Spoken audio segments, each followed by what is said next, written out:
let's don't use the big words. Let's just.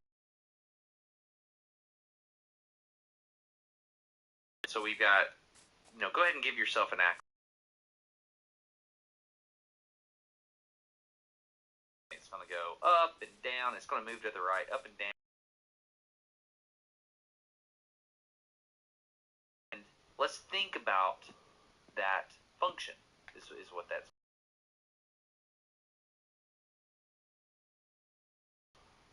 If you were a little man that was walking along this thing, there'd be parts where you're walking, just kind of walking sideways, and then the other parts where you're walking downhill, and that kind of describes what it's like. And there'd be moments where you're working harder, pulling you down, cashing in on the potential energy you stored up walking up the hill. Right. So there'd be different moments that you did that. And so the description of, am I going up or am I going down? I think about that with life, right? Like, I might not be winning or doing the best, but as long as I'm improving myself and getting better, that's good. And so I would say that the slope is going up, right? If I'm going downhill, the slope would be going down.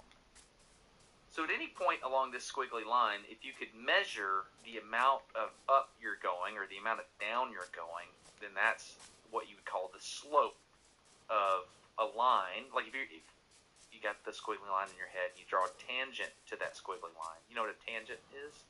I think so. So like if you got a curve and you were to draw a line that just basically kisses the edge of the curve, and it just kisses it in one spot, one little point. That's called a tangent line. So if we were to draw a line that was tangent to our squiggly line at any one point, then that is what's called the derivative. The slope of a tangent line of a function is called the derivative. All right, so the tangent is the stick of the letter P that is adjacent barely to the circle of the letter P. Right? Okay, Yeah. Yep. Yep. Like the Patreon P. Yep. Circle and line. Yep. That stick, the line. That would be tangent to that circle. Yes. And the derivative is. Well, in your case, you just got a circle in space, so you haven't defined the coordinate system. So don't really think about that. Okay. But, yeah. So well, take us back to the XY. We're putting it there. Tell me again. Let's do it this way. Okay, so we've got the XY. We're in the first quadrant of the Cartesian coordinate plane. Do you know what that means? Upper left. Upper right. Upper right. Upper right. Gotcha. Yeah. Yes. Yeah, so all the X values are positive and all the Y values are positive. So let's imagine that we have this sea dragon that's going to hop along the X-axis. He's going to go up and down and up and down. He's like a squiggle. He's hopping, right? And so you get the arch on the top of his back, and then he's going back down. And let's say he turns back before he hits the X-axis, or the you know what I'm talking about. Mm-hmm. He's kind of bouncing along there. So if we were to kind of like run along like Sonic the Hedgehog kind of thing, if we have a line at the very top of that sea dragon that would touch the top of the sea dragon's back all the way across, that would be a tangent line. Gotcha. All the way across. And so here's the cool thing. That tangent line is the derivative. And at any point along the way, if the derivative is positive, that means the function's going up at that point. So like as you start walking up the sea dragon's back, then the derivative is positive. And as you start walking down, the derivative is negative. So the slope of that line is negative. All of this is entirely common sense when you look at or think about data, even as a layperson. This is the language. Takes a second to wrap your head around, but it's simple language. Right. So you get that. Yes, this looks like something that everyone intuitively looks at all the time when they look at or even conceptualize data in their head. Right. And so what happens right at the top of the sea dragon's back, or at the moment where it's flipping from positive to negative? What would the slope of that line be? The slope of that line would be dead flat. It's like when you throw a baseball to somebody 2 stories above you and they catch it at that moment of apparent pause at the very top. It's the moment where your upward momentum has expired and you've rolled over into downward momentum. Right. And so the slope of the tangent line at the top of those peaks is 0. Yeah, it's just moving, it's just slope is 0. And so the cool thing about a derivative, Isaac Newton figured out, like, you could do, what's interesting is he figured out calculus during some type of pandemic. I think it was the plague or something like that. He had to go home for the semester, and he was at the house, and my man Isaac Newton figured out calculus during that time. It's really cool. He was a young man too. So anyway, so Newton figured out, like, if I have a function and I take a derivative of this function, which he just invented a way to do that, if I take the derivative of this function, I can figure out what the function is doing at any point along the curve.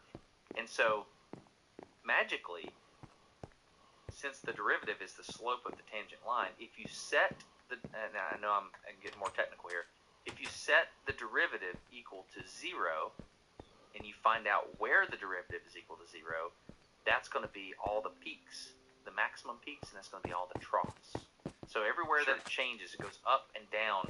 So the peaks and the valleys, that's where the derivative is equal to 0, and that's referred to as a local maximum or a local minimum. I'm tracking with everything. Can I step back and go bigger picture question for a moment? Sure. Trigonometry is figuring out the business with triangles. I loved trigonometry. Yeah. Really enjoyed my physics courses. Very interesting stuff. What's the simplest... I'm not the guy to ask to that. The way I think about calculus is a way of, depending on if you're doing derivatives or integrals, calculus is a way of dividing things down into infinitesimal parts and then adding all those parts up. That's what an integral is. But for dividing math, dividing motion, dividing anything up. So calculus is a way of taking, instead of doing math with discrete numbers like 2 plus 2 equals 4, or like real simple, calculus can handle really messy things, like really, really messy things. If you think about that pendulum swinging in the car example, well, it's not just, it's at 0 pointing straight down and then it's backwards for X amount of time. There's this whole continuous thing that happens as it swings backwards. So, if we were to use old school math, we would say, okay, well, it's going to be tilted back this much for 2 seconds, and then we would just kind of swag it. We would approximate it. But it didn't accelerate evenly back to that point. Correct. Right, and there's probably more than one force acting on that. If you're backing out of the driveway, it's not just a single linear directional force. You're turning the wheel to reposition the vehicle, and it doesn't move at the same time the vehicle moves because it's still there. So it's almost moving at the same speed as the vehicle, right? But it's not really quite keeping up. Yeah. So, and that's why it appears to move. So what you're saying is that calculus lets me get beyond those very primitive problems that we did with basic physics and that we did with trigonometry, where there's a all discrete things were answer. equal. Yeah. The rock is on ground. The coefficient of friction is exactly this. Ted can exert 150 pounds of force in that exact straight line. He needs to move it 10 feet. The rock weighs, in those kind of problems that I would think of as being simple math. Heavily constrained problems. Heavily constrained problems.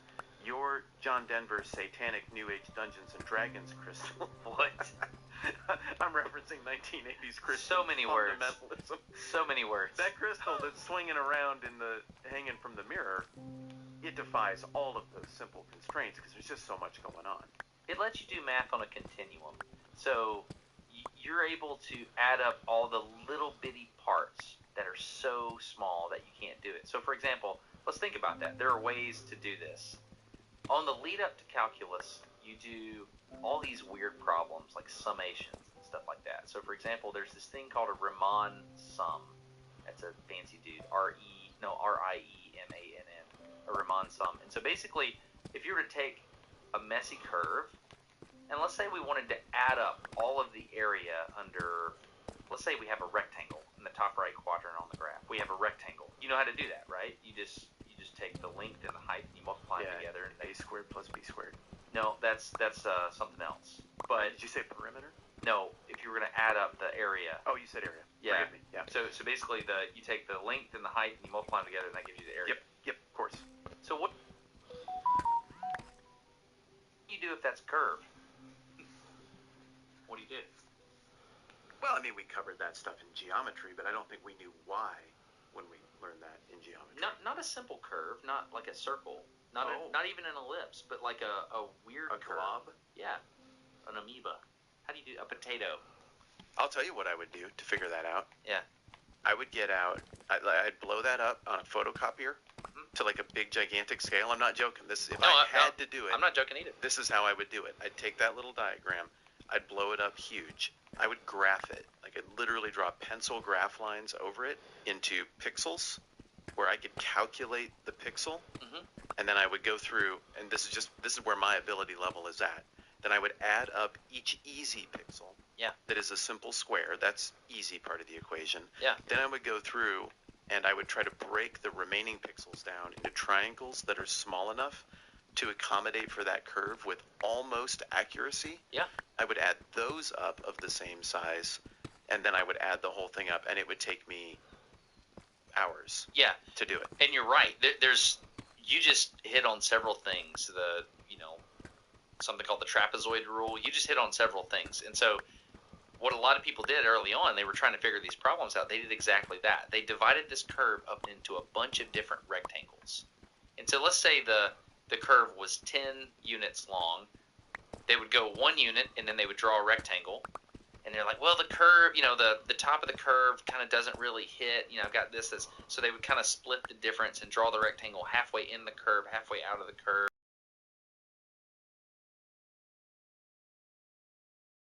They measured the length or the height of all those things, and they would calculate the area, and they would add it up. They'd do a summation, right? Well, that works okay, but you could do the same thing, but instead of doing a rectangle, you could do a trapezoid. You draw a really tall rectangle, and at the top where you have this curve, instead of drawing just a flat edge, you just draw a little peak on it, like a little roof on the top, right? This is still a pretty easy area calculation. Right. Sure. So that's what people were doing back in the day. They were trying to figure out how do you get the area under the curve. You divide it up, and you get these little things. And so do you think it would be more accurate if you would have bigger rectangles that you were adding up or smaller rectangles? Of course, smaller. Okay. So what do you think the most accurate unit, like what is the smallest unit you would use in order to calculate dead nuts accurate the area under the curve? What would be the best possible length to use? Like a micron, like something that is almost invisible to the eye, where you'd have to use a gigantic telescope to look at the ink edge. And I mean, that would be ideal. Impractical, but ideal. So something that would be like infinitesimally small, right? Yes. That's the word. That's the word in calculus. So we're going to divide this. We're going to divide this area up into an infinite number of infinitesimally small sections, and if we could do the math on each of those sections, then we can get the true area under the curve. That is calculus. Huh. Yeah. You can use this for a billion different things, and so that gets you the area under the curve. And so calculus is divided up into several different parts. Give me your top 5 of those billion. Of what's cool? Of what you'd use it for.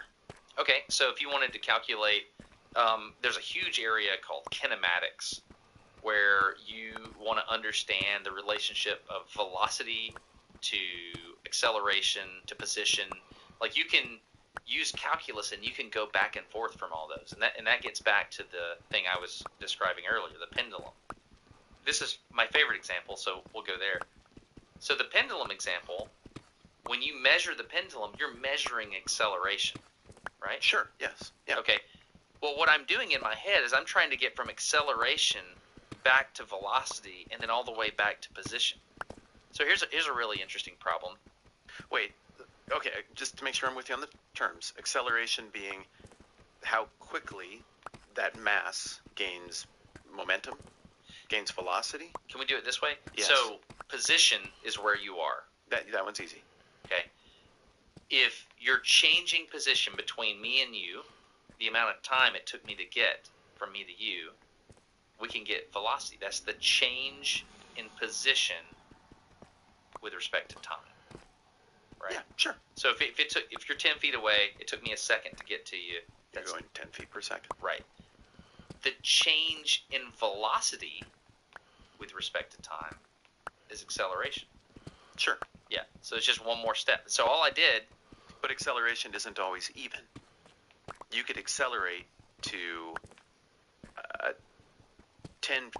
5 feet per second, but then decelerate in the same trip to me to 1 feet per second, and the total average time that it would take to get from you to me is X, but it's a much more wonky equation to figure out how fast you were going at any point or what the curve of your journey would look like. I know I'm not using the right language. No, you are. And so, but there's some interesting clues in that, right? So we know that when I start here at this location, I'm not moving. So at this location, velocity is what? It's flat. It's nothing. It's 0. When I go to you, I have to accelerate and do whatever. But when I get to you and I stop there, my velocity is what? 0. If you stop. Right. But if the point is only to be in this position for any amount of time, right, the most efficient way is to just keep going past it, like overrunning first base. Yeah, and so we can define boundaries. So I can define what my initial condition is right here, and I can define what my final condition is over there. And if I can do that, then I can put boundaries on the math problem, and I can figure out actually what's happening. And so the problem is, okay, you're little Destin, you're in the back of the car seat, and you're asleep, right? And you wake up and you look at the pendulum, and it's not moving. It's hanging straight down. You don't hear the rumble of the car or anything like that. We're going to remove all that stuff. All you see is the pendulum. Are you moving or are you not moving? We can't know, right? But removing just basic like road bounce and yeah, it's a perfect new asphalt road. Right. Great suspension on the vehicle. If we wake up and we look at the pendulum, we don't know what our initial condition is. Yeah. We don't know if we're moving, if we're not moving, nothing. All we know is from this moment, whatever we're doing right now, we're not accelerating. And then if we see the pendulum swing back just a little bit, we know we accelerated. Mm-hmm. We don't know if we went from 0 to 2 miles an hour. We don't know if we went from 60 to 62 miles an hour. We don't know. We have to know our initial condition. That's a big part of calculus too, is figuring out your initial conditions. Your baseline. Yeah, exactly. Okay. So figuring out, that's an interesting thing. So in calculus, there's two main things that you use. They're called derivatives and integrals. Okay? So a derivative is, I'm gonna make sure I get this right. So if I take a graph of position over time and I take the derivative, then I can figure out velocity. None of what I'm about to say is going to make sense. It's a ladder, okay? If I take a derivative of velocity, I can get acceleration, okay? Okay, but I can also go back down the ladder by taking integrals. If I take an integral of acceleration, I can get velocity, and if I take an integral of velocity, I can get displacement. So what's an integral and what's a derivative? Right. So simply put, this is the simplest way I can say it. A derivative is the slope of the tangent line. Measured in which direction? Up or down. If you were to draw whatever your function is, draw your squiggly line, the derivative is how much you're going up or how much you're going down. You read that at any point along the curve. If you're a person and you're walking on this squiggly line, it's how hard you're going up or how hard you're going down. If you're going all the way up, you know what I mean? So, I mean, what would your slope would be infinity there. If you're going all the way down, your slope would be 0. When anything in between is a number, an actual number. And if you rock past straight up, well, now we're into... Yeah, don't even worry about that. We're just into a different... Don't even worry about that. Gotcha. This episode's of No Dumb Questions is sponsored by Audible, which I love. And Matt, what is the book that we're all listening together for the book review episode coming up? That is Hate Inc. by Matt Taibbi. I think I'm saying the last name right. I still don't know for sure. Yeah, I think so. So this is an interesting book, and man, I want to just launch right into the episode, but we can't do that, can we? And what I think people just don't understand is how much this exercise hurts our friendship. We're sacrificing here because we read these books together and then we want to talk, but then it's another 2 months of every time we get to that place in the conversation, just as we're chit-chatting in normal life, it's like, I'm sorry, I can't talk to you about that because it comes up in Hate Inc., and we're not going to unwrap the present without mics on. There's a cost, is the point. There's a cost. There is. All right, so here's the deal. If you want to participate in that episode in a full-on mental way, then please consider going to audible.com/NDQ, as in no dumb questions, or you can text NDQ to 500 500. That gets you a 30-day trial and a free book and access to the library. You can do that by going to audible.com/NDQ or texting NDQ to 500 500. Why should people do it, Matt? Why should people do this on Audible? Well, it was a good deal before when you just got a credit every month because that's about a good amount of time to power through a quality book and think it through carefully. But now you have access to this entire Plus catalog that they've been developing over the last, I don't know how many years here. And it's gotten to the point where it's worth it on its own, apart from the credits in the traditional way you would think about using Audible. There's just so much content. And for somebody like me who likes the old stuff, a lot of those classics, a lot of the great minds of the past are now available for free just as part of your Audible membership, as a part of that Plus catalog. So I really like that. Absolutely. I am very surprised at some of the titles that I'm finding in the Audible Plus catalog, and I'm pretty pumped about it. But I am most excited about listening to Hate Inc. and talking about this with you. We should probably give a disclaimer here. There's potty words in this book, right? We should say that. Yeah, I thought I knew all the swears, but I learned a couple. Yeah, it's one of those things that when you listen to this book, it'll help you see things better. You can see the matrix on specifically headlines. You start to understand the headline better, and man, I want to launch right into it. Anyway, let's just leave it right there. Yeah, me too. I have begged some people I really, really care about and respect to please get this audiobook and listen to it and consume it so that we can talk about it offline. Yeah. Because it's like, once you get this deeply insider perspective, and this is not a partisan insider. This is somebody who wrote for a long time for Rolling Stone and has been around several campaigns, understands the political cycles and the news cycles and all of that. Once you get a little bit of a sense of what it's like behind the scenes, you just start feeling like the scales are falling off your eyes, and you're like, whoa, I see what they're doing over there. Hey, and you guys on the other side of the aisle, you're doing it too, Matt, right stop. over there. Matt, I get stop. it. What? No, Stop. this doesn't count. Please don't stop. I'm having fun. Okay. Stop. You're getting into the episode. Shout out to Dan that is in my small group with me that went and got the book when we mentioned it the last time. He's in a small group with me and Lee. He did this on his own accord, and we started talking about it. Anyway, audible.com/NDQ, or text the word or the letters NDQ to 500 500. That gets you a trial of Audible and access to the Audible Plus catalog. It's awesome. Thanks to Audible for supporting the program, and thanks to all of you who support sponsors, because that's what makes this thing go. That's derivative. That's derivative. Derivative is the slope of the tangent line. What's a unit of derivative? So, degrees? The way you take a derivative. Let me get to integral first. Okay. The answer is you put it down in front and decrease it by 1.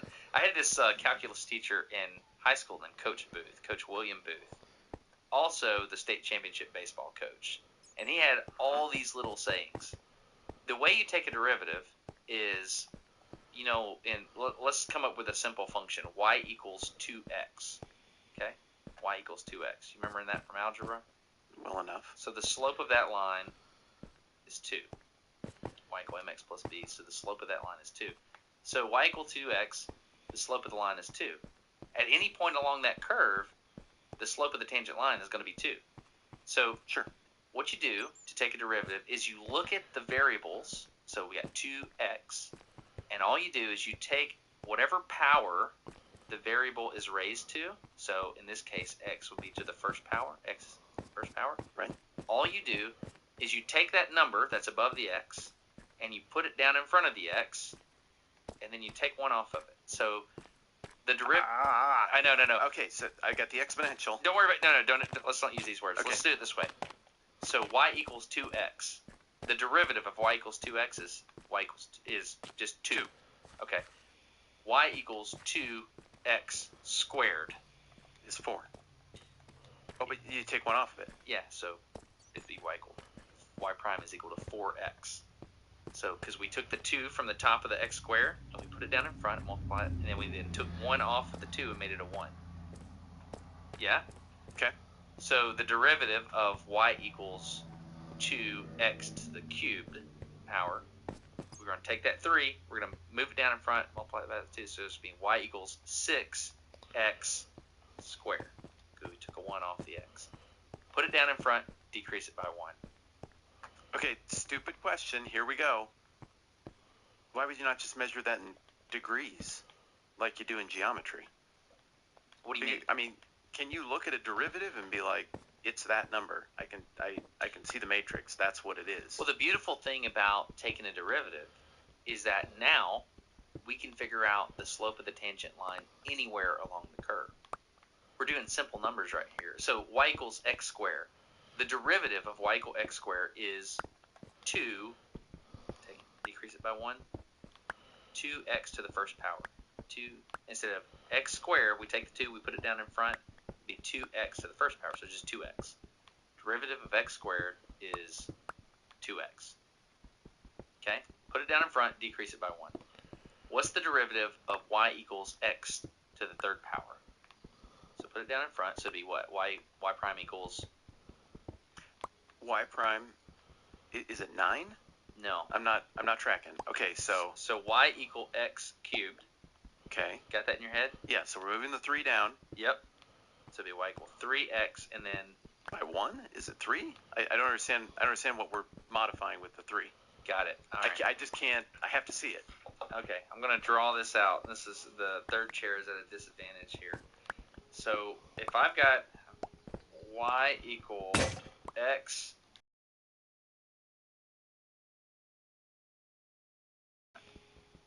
Three. That is what I was picturing. X, and then I'm going to decrease that by 1. I'm going to make it what?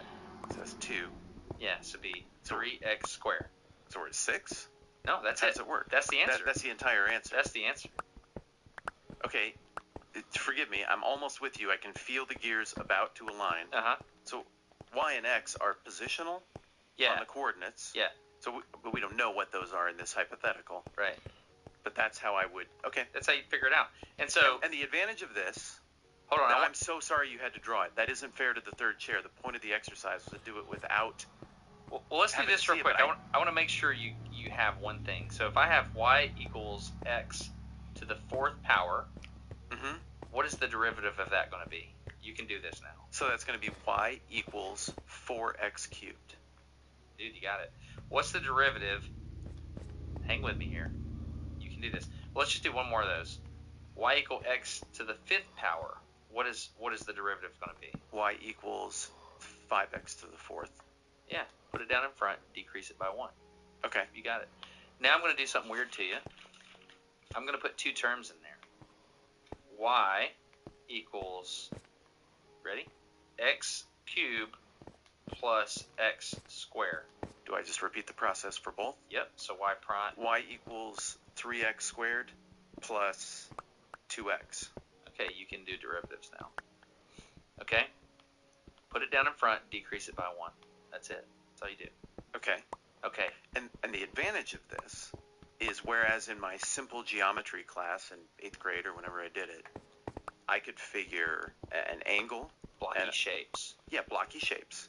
This does, which, as we established, I could get to some elements of what we're trying to solve for in calculus with that over a very long period of time and with a photocopier that can enlarge things.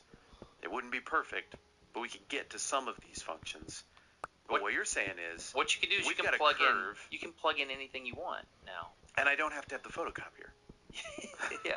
So you could plug in 2, or you can plug in 2.0000352. You know, you can plug in anything you want along the continuum.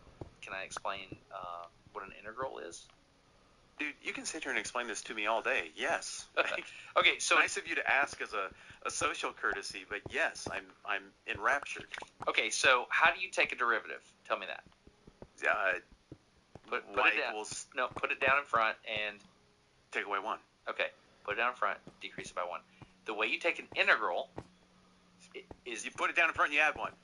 You kick it up and you divide by it. Oh, dang it. Okay. That's what you do. I once blind guessed the name of your dad. Yeah. So it's really fun to throw those darts out there and just see if they hit things from time to time. I'm going to throw you for a loop here, but to take the integral of y equal x squared... What is the name of that? That's a parabola. Ooh. Y equals x squared is a parabola. But so that's we're a trying to function. figure out locations within a curve? That's a function, yeah. Okay. Yeah. So this is called a function. This is a function, yeah. The basic function? Yeah, basically. It's a function. This is where we start from? Yeah, kind of. I'm just trying to understand where I would encounter this and why. Y equal x squared is something that happens every day on Earth. If I were to throw you this pencil, the curve that it traveled between me and you was a parabola. So y equal x squared define the position of that pencil as it flew, you know, because it slows down at the top. And so if you wanted to find out how high that went, you could just set the derivative equal to 0 and you can figure out where it was because you know it's not going up or down at that point. This is how they're stat tracking how quickly a baseball leaves the bat, how high it flies, how far it goes in real time. Kinda. Yeah, they're using this stuff in the background. But yeah, that's cool. So you know how to do derivatives now. Integrals, whereas a derivative is the slope of the tangent line, an integral is the area under the curve. So if I were to, you know, draw any function, the integral is if you were to add up all that stuff. It's the scaly shaded part of the sea monster, not the air above the sea monster. Correct. Got it. Exactly. So the way you take an integral is you kick it up and divide it by it. So the integral of y equal x to the square is y equal, you kick it up, y equal x cubed divided by 3. So you kick it up and you divide it by whatever you kicked it up to. Correct. Sure. Yeah. So what's the integral of y equal x cubed? It's y equals x to the 4th over 4. Cool, huh? Yeah. Okay. Yeah, it gets weird. I'm pretty good at adding one thing to a thing. All right. So here's the next thing: the area under the curve, right? If you were to take an integral of acceleration, okay? Acceleration is what we were measuring with our pendulum, right? Earlier in the car. Yes. So if you were to take the integral... Okay, integral, area under the curve. Yeah. Derivative, slope of... the tangent line. The tangent line. Okay. If you were to take the integral of acceleration, mm-hmm. you could figure out your velocity. But I can figure out my velocity in a simple controlled problem with simple controlled parameters using less than calculus. But acceleration as it occurs in the real world, which is uneven and sloppy and nonlinear, I need this. Yeah. So falling back into what I learned in high school and being like, no, Dustin, I don't think I can turn my brain off. I already got this. That's cute, but it doesn't translate to actual knowledge of an actual truth of what is actually happening. This is designed to take us to that level of precision in dealing with the real world. Right. But when you take an integral, there's this magic thing that happens. You have to know where you started from. So my little example earlier, I woke up and I looked at the pendulum. Yeah, the baseline, as I clumsily called it. Yeah. Okay. It's called the constant. And so when you take an integral, you do this other thing. You add a constant. Capital C? Yeah. Okay. So you kick it up and you divide by it, and you plus C. Kick it up, divide by it, plus C. That's how you take an integral. Yeah, and that just accounts for we're not measuring an infinite amount of area below the curve. We have a starting point for this measurement, this information we're trying to gather. Mm-hmm. Fascinating. So just surely by the word, my primitive brain would have guessed C constant means the average of the acceleration. I would have guessed it would have meant like some sort of consistent through line on the data that we're gathering. I wouldn't have thought of that as meaning what I would call a baseline for my, I guess, more accounting terms. But that's great. I mean, just sometimes words are a little bit deceptive and your brain pictures the wrong thing. Yeah, so basically what you can do with this plus C is that takes into account all the sloppiness where you don't know the initial conditions, right? So it's a snapshot of whatever that was.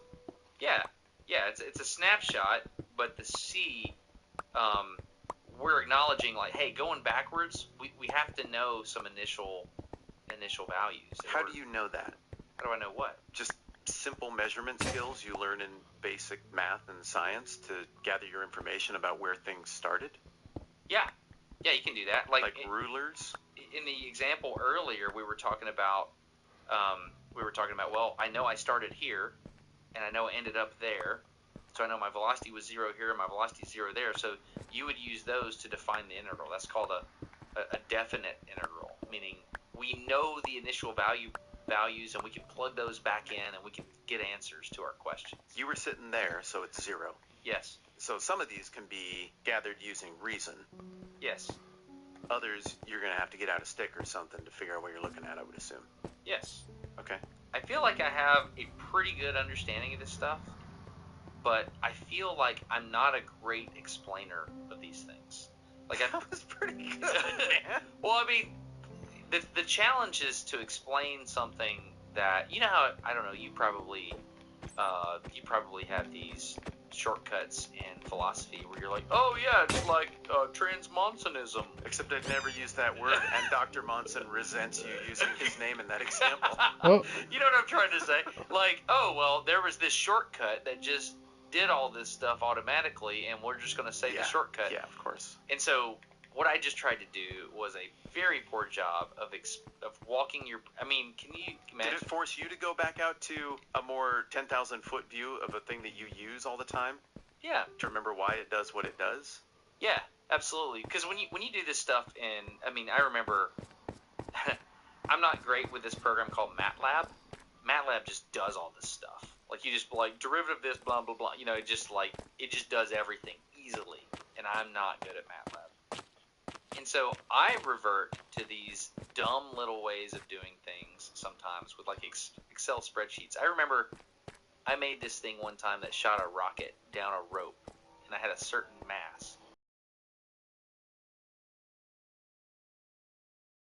Of the rocket and the mass, and then I would use F equal ma, and I'd get my acceleration. Okay, force equals mass times. Okay, I'm with you. And then I would just step that forward in time by 1,000th of a second, and I'd say, okay, that means it's going this fast now, and I burned this much propellant, so now I weigh this much. And so I would just step through, bloop, bloop, bloop, bloop, and I would add up the velocities over time. That's how I would do it. Yeah, I backed out. Basically that's like poor man's calculus. It's the same way I use poor man's keyframing to animate in Adobe Premiere when I edit things. Right. Yeah.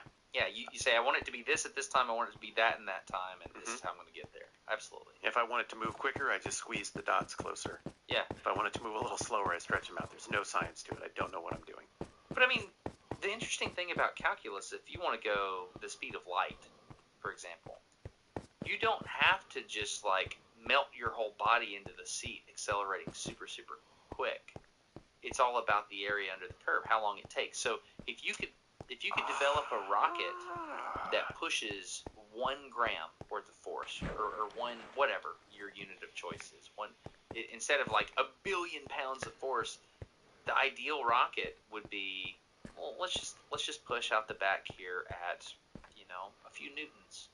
Nothing big. Let's don't go crazy. Or a 100th of a G, but we do it for a year. Huh. You know what I'm saying? Yeah. And so we're going to just gradually accelerate very, very slowly. And so calculus lets you do things like this. And so when we were in grad school, when we were calculating interplanetary missions, you say, okay, what we're going to do is we're going to have a boost phase, a coast phase, and a deceleration phase of this mission. And that plays into orbital mechanics like crazy. Like, I'm going this fast, and so I'm going to behave this way in this celestial system, but I'm going to be changing my velocity over this really long length of time. Therefore, I have to lob the softball in front of the runner this much, but it's changing. But yeah, right. All those things matter. It's fun, isn't it? Isn't that neat? Isn't that a neat problem? Yes. It is fun. It's super fun. And I'm feeling that thing where my brain opens to new possibilities and just new questions I couldn't have asked an hour ago, or questions I wouldn't have even thought to have asked an hour ago. They're working. So a rocket versus a freight train, a rocket that doesn't liquefy the passengers versus a freight train, there are very different reasons for that incredibly slow acceleration. Yeah. But that freight train maybe takes an hour to get to speed because of the limitations of the propulsion. It's not propulsion, but the limitations of that steam engine, let's say. It's so much weight that there's no way to exert that force immediately. If you did, you would send a whip-like shockwave all the way down that train, and everything breaks. Everything breaks. Yeah. If, like in The Expanse, when that hyperdrive, I don't remember what they called it, is named after the guy who discovered it in The Expanse. When he discovered that on accident and engaged it, and he couldn't turn it off. The acceleration was so immediate. There's this amazing scene where he knows what he just accidentally did. He discovered the thing that's going to unlock the solar system to human travel, but he can't turn it off because he physically can't reach it because it all happened at once. And I don't remember what happens to him in that scenario, but in that moment, I was like, there's something, like, I get this on a basic level as to why that would be hard.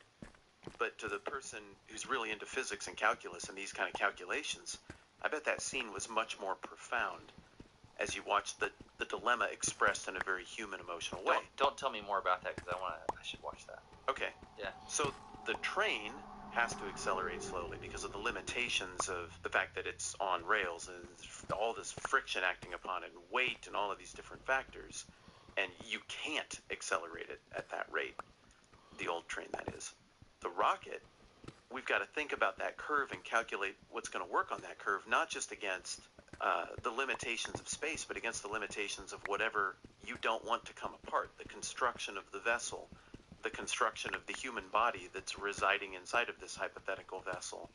And so what looks to somebody like me like a bunch of stupid curves and circles and signs that we don't really understand is the complexity of that equation of how do we make this thing go from point A to point B in such a manner that is uneven over the course of its voyage so as to accommodate for other variables that are not on that chart, like the ability of the human body to sustain certain forces. So the derivative is the slope of the tangent line, and the integral is the area under the curve. And you can do all kinds of other things. You can revolve integrals around an axis, and so you can take that from an area and you can turn it into a volume. There's other types of math where you can do what's called surface integrals. Like you can do these really strange equations, and you can do all kinds of things. You can sweep an area along a function. You can do all these different things. Go ahead, your face. What? Sweep an area along a function. You made a gesture with your hand that the third chair couldn't see. What do you mean by that? Like imagine you have a circle, and you put that circle way out there, and then you have another circle, and you pull that circle around, you revolve it like a merry-go-round around another circle. Like imagine you're at the end of a merry-go-round and you have a hula hoop sticking out, and somebody pushes you around in a circle on the merry-go-round. That area that's inside the hula hoop, as you rotate it, that's going to become a volume, and you're going to make a donut, a torus. And so you could measure a hypothetical bubble coming out of said hula hoop. Yeah. The volume of the space it covered. Great way of saying it. Oh, how about that? Yeah, so you could, exactly. You could measure the amount of air that's inside that bubble. Here's what's cool about this. There's always a moment like this when you explain things to me. What's cool about this, because I don't have the tools to answer the question, I don't even think to ask the question. Right. You just gave me the most rudimentary expression of the tools to ask the question, and all of the bewilderment you're probably seeing on my face is not bewilderment. it's a whole new aspect of encountering the world just starting to creak open to me, and a little bit of light is shining through. An hour ago, I would not have thought about that hula hoop creating a volume behind it as it moves, being held out from a carousel. I just wouldn't have thought of that space as being a space.